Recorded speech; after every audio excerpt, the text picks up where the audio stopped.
श्रावण मास महात्म्य का 7वां अध्याय। मंगलवार व्रत कथा। भगवान शंकर ने सनत कुमार से कहा, अब मैं तुम्हें मंगलवार व्रत कथा का महात्म्य सुनाता हूँ, ध्यान पूर्वक सुनो। इस व्रत को मंगलागौरी व्रत भी कहते हैं। इसके करने से वैधव्य के भोग का नाश होता है। विवाह के पश्चात 5 वर्ष तक इस व्रत को करना चाहिए। विवाह के पश्चात पहले श्रावण शुक्ल पक्ष के पहले मंगलवार को इस व्रत को आरंभ करना चाहिए। पुष्प मंडप का निर्माण कर उसे केले के स्तंभों से सुशोभित करना चाहिए। उसे अनेक प्रकार के फलों तथा रेशमी कपड़ों से विभूषित करें। मंडप में देवी की सोने की प्रतिमा अथवा किसी अन्य धातु की प्रतिमा बनवाकर स्थापित करनी चाहिए। उस प्रतिमा में मंगला गौरी का 16 उपचारों से, 16 ध्रुवा दलों से, 16 चिड़चिड़ा दलों से, 16 चावल तथा 16 चने की दाल के दानों से अर्चना करनी चाहिए। 16 बत्तियों वाले दीपक या 16 दीपक जलाकर भक्ति पूर्वक दही तथा चावलों का नैवेद्य अर्पण करना चाहिए। देवी के निकट सिल लोढ़ा रखना चाहिए। इस तरह विवाह उपरांत 5 वर्ष तक व्रत करना चाहिए। 5 वर्ष पश्चात उद्यापन करें। माता को बायना देना चाहिए। अब मैं तुम्हें बायने के बारे में बताता हूँ। मंगला गौरी की एक पत्तल सोने की प्रतिमा या अपनी सामर्थ्य के अनुसार सोने की प्रतिमा बनवाए। अपनी सामर्थ्य के अनुसार सोने अथवा चांदी आदि से निर्मित घड़े को चावलों से भरे। उसके ऊपर पहनने के वस्त्र, साड़ी, ब्लाउज आदि रखे। उसके ऊपर मंगला गौरी की प्रतिमा रखे। देवी के समीप सिल लोढ़ा रखे। सिल लोढ़ा सोने या चांदी का होना चाहिए। इस प्रकार माता के लिए बायना देना चाहिए। इसके बाद 16 सुहागन ब्राह्मणियों को भोजन कराना चाहिए। इस प्रकार व्रत करने मात्र से 7 जन्म तक सौभाग्य अटल रहता है। ब्रह्मपुत्र सनत कुमार ने भगवान शंकर से पूछा, इस व्रत को पहले किसने किया और उसका फल क्या मिलता है? भगवान शंकर ने बताया, पूर्व काल में कुरुक्षेत्र में सुतकीर्ति नामक राजा रहता था। वह शास्त्रों का ज्ञाता था। उसका कोई शत्रु नहीं था। वह 64 कलाओं का ज्ञाता, धनुर्विद्या में निपुण था। उसे सब प्रकार के सुख था, परंतु उसके कोई संतान नहीं थी। इसी कारण वह दुखी रहता था। उसने संतान के लिए देवी की आराधना की। एक दिन देवी ने उसकी आराधना से प्रसन्न होकर उसे साक्षात दर्शन दिए और उससे वर मांगने के लिए कहा। सुतकीर्ति ने देवी से एक पुत्र की मांग की। राजा के वचन सुनकर देवी मुस्कुराई। देवी बोली, हे राजन, तुमने एक दुर्लभ वस्तु की याचना की है, फिर भी मैं तुमको पुत्र अवश्य दूंगी। तुम्हें एक गुणवान पुत्र प्राप्त होगा, परंतु उसकी आयु 16 वर्ष की है। हाँ, यदि एक सुंदर तथा विद्या विहीन पुत्र चाहिए तो वह बहुत समय तक जीवित रहेगा। अब बताओ, तुम्हें कैसा पुत्र चाहिए? राजा ने अपनी रानी से विचार विमर्श कर गुणी पुत्र की मांग की।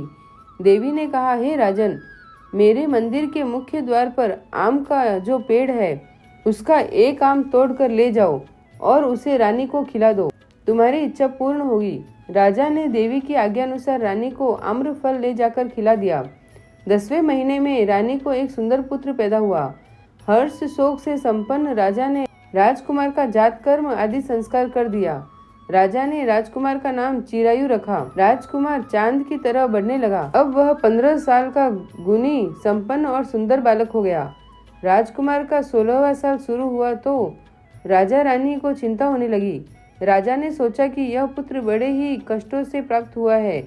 मैं इसकी मृत्यु अपनी आंखों के सामने कैसे देखूंगा? यह सोचकर राजा ने राजकुमार चिरायु को उसके मामा के साथ काशी भेजने का निश्चय कर लिया। तुम कार्तिक का वेश धारण कर राजकुमार चिरायु को काशी ले जाओ।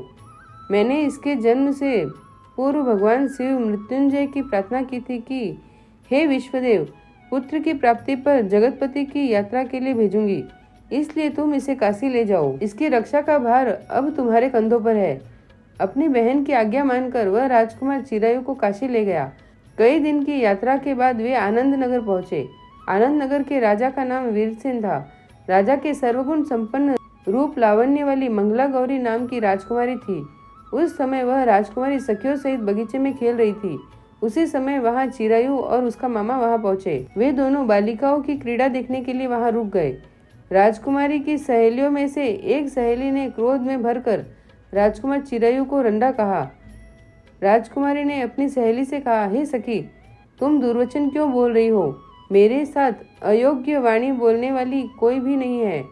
देखो, मंगला गौरी के प्रसाद एवं मंगला गौरी व्रत के प्रभाव से मेरे हाथ से जिसके माथे पर चावल गिर जाए उसके साथ मेरा विवाह हो जाने पर यदि वह अल्पायु वाला है तो भी चिरायु हो जाएगा। इसके बाद सब बालिकाएं अपने अपने घरों को लौट गई। राजकुमारी भी राजमहल में चली गई। उस दिन राजकुमारी मंगला गौरी का विवाह पाल्हिक देश के राजा दृढ़ शर्मा के पुत्र सुकेतु के साथ होने वाला था, परंतु सुकेतु मूर्ख, कुरूप और बहरा था। इस बात का पता राजा वीरसेन को नहीं था। अतः वर पक्ष वालों ने विवाह मंडप में एक अन्य लड़का वर ले जाने का निश्चय किया। विवाह उपरांत प्रस्तुत वर को भगा दिया जाएगा। इस प्रकार सुकेतु राजकुमारी को अपने देश ले जाएगा।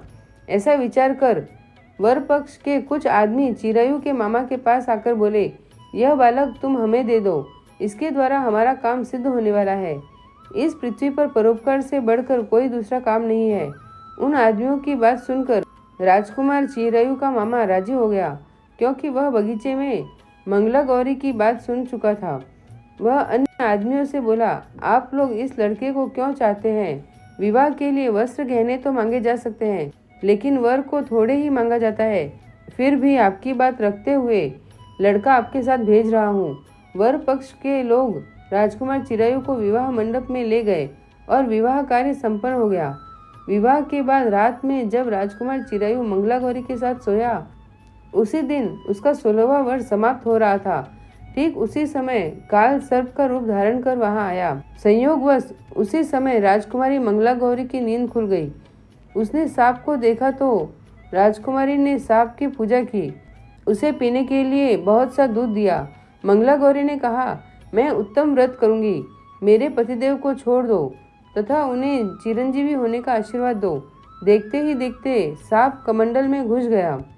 राजकुमारी ने अपनी चोली से कमंडल का मुख बंद कर दिया। उसी समय राजकुमार चिरायु अपने शरीर के अंगों को ऐंठते हुए उठ बैठा। उसने राजकुमारी से कहा, मुझे बहुत भूख लग रही है। राजकुमारी ने माता के समीप जाकर लड्डू आदि लाकर राजकुमार को खाने के लिए दिए। राजकुमार ने प्रसन्नता से लड्डू खाए। हाथों को धोते समय उसके हाथ से अंगूठी गिर गई। वह पान खाकर फिर सो गया। राजकुमारी कमंडल में बंद सर्प को बाहर फेंकने गई, लेकिन विधि के विधान से बाहर जाने पर चमकते हार की कांति देख वह चकित रह गई। उसने हार को अपने गले में पहन लिया। कुछ रात शेष रहने पर चिरायु का मामा उसे ले गया। चिरायु के जाने के बाद वर पक्ष के लोग सुकेतु को ले आए। मंगला गौरी ने सुकेतु को देखा तो वह बोली, यह मेरा पति नहीं है। सभी बाराती कहने लगे, हे सुबे, यह तुम क्या कह रही हो? यदि कोई पहचान हो तो बताओ। इस पर मंगला गौरी ने कहा, रात को मेरे पति ने जो मुझे जड़ाऊ हार दिया है, उस हार के रत्नों की सुंदरता के बारे में यह बतावे। रात्रि में आम्र सेचन के समय मेरे पति का केसर युक्त पैर मेरी जांघ में लगा हुआ है। उसे देखकर सब लोग बताए कि यह पैर का निशान किसका है। रात्रि के समय जो बातचीत हम दोनों के बीच हुई थी तथा जो भोजन कराया था उसके बारे में यह बताए। सुकेतु मंगला गौरी के एक भी प्रश्न का उत्तर न दे सका। इस पर कन्या पक्ष वालों ने बारात को बिना दुल्हन के वापस भेज दिया। मंगला गौरी के पिता महाराज वीरसेन ने एक महान यज्ञ कराया। उसे यह भी पता चल गया कि वर पक्ष वालों ने अपने कुरूप राजकुमार के स्थान पर किसी अन्य सुंदर युवक को विवाह के मंडप में ले आए थे और उस अनजान युवक के साथ मंगला गौरी का विवाह हुआ था। अब मंगला गौरी राजमहल के बरामदे में एक चीक की ओट में बैठ गई और आते जाते प्रत्येक व्यक्ति को देखने लगी। इधर चिरायु भी वहां के हालचाल जानने की इच्छा से अपने मामा के साथ उधर आया। जैसे ही चिरायु महल के आगे से गुजरा तो मंगला गौरी ने उसे पहचान लिया। वह अपने पिता राजा वीरसेन से बोली, यह आदमी जो अभी अभी गया है, यही मेरा पति है। राजा ने दोनों मामा भांजे को बुलाया। मंगला गौरी की बताई हुई निशानियां चिरायु में मौजूद थी। राजा ने विवाह उत्सव के वस्त्राभूषण आदि अश्व गज रथ तथा बहुत सी चीजें देकर मंगला गौरी को विदा किया। मामा अपने भांजे चिरायु तथा मंगला गौरी को लेकर अपनी बहन के यहाँ चल दिया। जब चिरायु के माता पिता ने उसके आने का समाचार सुना तो उसे विश्वास ही नहीं हुआ, क्योंकि भाग्य विपरीत कैसे हो सकता है। इसी बीच चिरायु अपने माता पिता के पास पहुंच गया और उनके चरण स्पर्श किए। पुत्र वधू को सास ने अपनी गोदी में बिठाकर सब बातें पूछी। मंगला गौरी ने उसको व्रत महात्म्य तथा पिछला समस्त घटनाक्रम बतलाया। मंगला गौरी के कारण ही तभी से यह व्रत मंगला गौरी के नाम से प्रसिद्ध हुआ। इसे जो कोई भी सुनेगा अथवा इसका कीर्तन करेगा उसके सभी मनोरथ सिद्ध हो जाएंगे। श्री सूत जी बोले, हे ऋषिगण, भगवान शंकर ने सनत कुमार से इस व्रत को कहा और वह इस कार्य की सिद्धि वाले व्रत को सुनकर गदगद हो उठे। उनको इसके सुनने से परमानंद की प्राप्ति हुई। बोलो श्रावण मास महात्म्य के 7वें अध्याय की जय। श्री राधे कृष्ण।